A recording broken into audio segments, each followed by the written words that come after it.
Timur, the Conqueror, the Iron Fist of Central Asia. He was not born a king.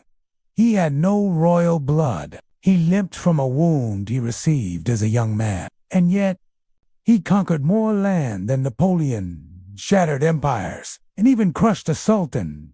His name, Timur, he was a Turkic Mongol, descended from the Barlas tribe, once part of Genghis Khan's army. That's where the name Timur the Lame, or Tamerlane, comes from.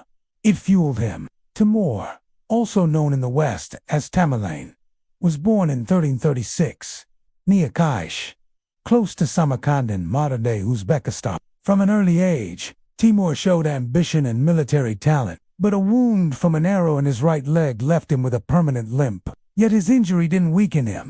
In a world where khans, sultans, and empires rose and fell with the seasons, Timur clawed his way into power not through bloodline, but through bloodshed. By the 1360s, Timur was maneuvering in the chaos of the Chagatai, a crumbling remnant of Genghis Khan's empire. He aligned with powerful figures, married into the Mongol aristocracy, and slowly seized control of Transoxiana, making Samarkand his capital. He claimed to rule in the name of the Mongol legacy, but he wielded the real power. By the 1370s, Timur controlled Central Asia.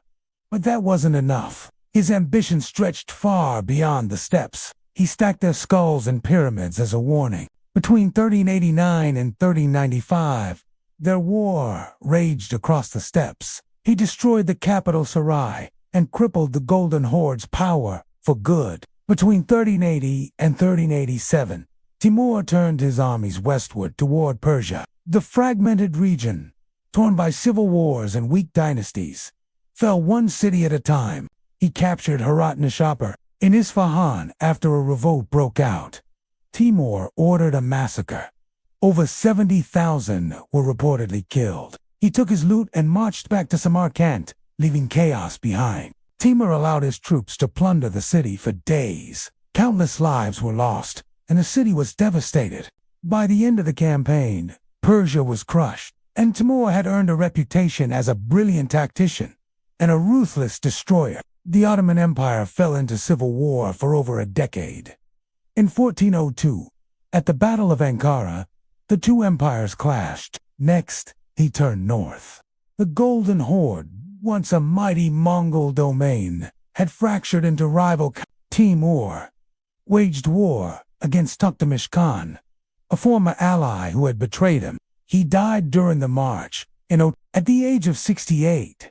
Timur's victory at the Battle of the Terek River in 1395 was decisive. In 1398, Timur invaded northern India. The Delhi Sultanate was in disarray. Timur crossed the Indus River and swept through Punjab, defeating the forces of Sultan Nasir ad-Din Mahmud at the Battle of Delhi.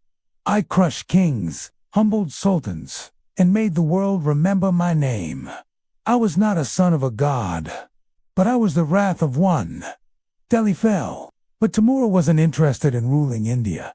He came for gold, glory, and fear. Timur's final, and perhaps most famous campaign, was against the powerful Ottoman Sultan Bayezid.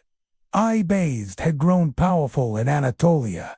Timur, seeing him as a rival, invaded. Timur's forces, better organized and more disciplined, crushed the Ottoman. Bayezid was captured and reportedly kept in a gilded cage. This victory stunned the Islamic world. Timur had humbled the strongest Muslim empire of the time. In 1405, Timur set out to conquer China, but he never made it. He was buried in Samarkand in a grand mausoleum called Guri Amir. His empire, though vast, was not built for longevity. Within a generation, it fractured, but his legacy lived on through the fear he inspired, the cities he built, and the legend of a man who limped across continents and brought empires to their knees. They called me lame, but the first ruled an empire from the edge of India to the Mediterranean.